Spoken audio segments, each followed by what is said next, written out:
काल चखालेवाडे गावाच्या शेतकऱ्याला 15-20 दिवस त्याला डीपी वायरने पडली होती, त्या डीपी मिळत नव्हती। काल मी तिथं गेलो, त्याचे आंदोलन केलं। महावितरणचं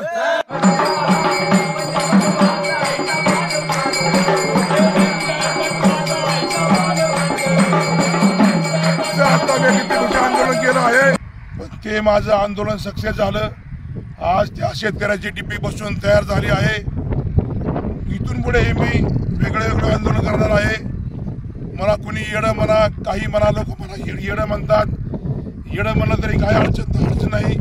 मला लोकांची माझ्या पैशाने मी कामं केल्यानंतर मला रात्रीची निवांत झोप लागते, त्याच्यामुळे मला कुणी काही म्हणा। इथून पुढे सुद्धा मी वेगळे आंदोलन करणार, पण शेतकऱ्याची कामच करून देणार। आता इथून पुढचे जे आंदोलन असेल तर फक्त माझं आंदोलन बघत राहा। तुम्हाला आता मी सांगणार नाही, पण मी असे मोठं आंदोलन करणार आहे। एका सुद्धा शेतकऱ्यांचं आणि गोरगरिबांचं काम पेंडिंग राहता कामा नये, असं मी सर्व अहमदनगर दक्षिण जिल्हा 8 तालुक्यातील जे कोण अधिकारी सरकारी असतील त्यांना मी सांगतो, मला कोणीही काही म्हणा, मी लाजत नाही, काही नाही, पण फक्त माझं आंदोलन इथून म्हणून बघत राहा। मला काही म्हणा, कोणी मला काय वाटत नाही। आज मी कालचं आंदोलन करून आज 100% मी 24 तासामध्ये त्या शेतकऱ्याची डीपी बसून दिली आहे। याला म्हणायचं येडा म्हणा, काही म्हणा, जास्त येडा म्हणा, जास्त माझ्या अंगात पावर येते।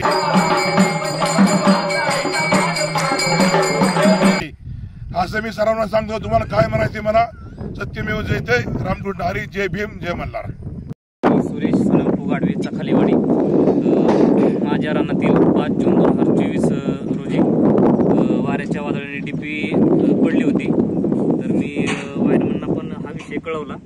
त्यानंतर अधिकाऱ्यांशी बोलून काही आज येऊ उद्या येऊ असे 10-12 दिवस लोटले। त्यानंतर मी कर्जत जिल्हाध्यक्ष सुनील काका यादव यांना फोन केला, त्यांना सर्व हकीकत सांगितली। तर त्यांनी 21 जून 2024 रोजी सकाळी 6:30 रानामध्ये येऊन पाहणी केली व त्यांनी एक छोटंसं आंदोलन करून अधिकाऱ्यांना बजावलं। त्यांनी सर्व हकीकत सांगितल्यानंतर दुसऱ्या दिवशी MSCBचे लोक येऊन सर्व कामकाज इथे रानामध्ये येऊन पूर्ण करून दिलं। तरी मी सुनील काका यादव, भाजपा जिल्हाध्यक्ष आणि MSCB या दोघांचंही आभार व्यक्त करतो। जय हिंद, जय महाराष्ट्र।